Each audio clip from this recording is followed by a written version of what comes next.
মেহেরপুর শহরে গভীর রাতে বাড়িতে ঢুকে প্রেমিকার ডান হাত কুপিয়ে কবজির ওপর থেকে বিচ্ছিন্ন করে দেওয়ার অভিযোগ উঠেছে এক যুবকের বিরুদ্ধে।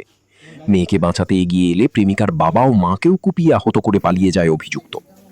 বুধবার ২৬ আগস্ট রাত ১:৩০টার দিকে মেহেরপুর শহরের লর্ড মার্কেট এলাকায় ইলেকট্রনিক ব্যবসায়ী সেলিম হোসেনের বাড়িতে ঘটে এই ঘটনা।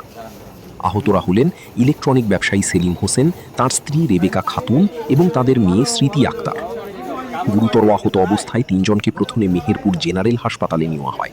পরে তাদের শারীরিক অবস্থার অবনতি হলে উন্নত চিকিৎসার জন্য ঢাকায় রেফার করা হয়েছে।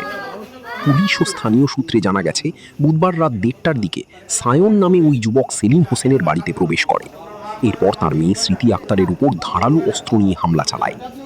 মেয়ের চিৎকার শুনে পাশের কক্ষ থেকে বাবা মা এগিয়ে এলে তাদের উপরও হামলা চালায় অভিযুক্ত।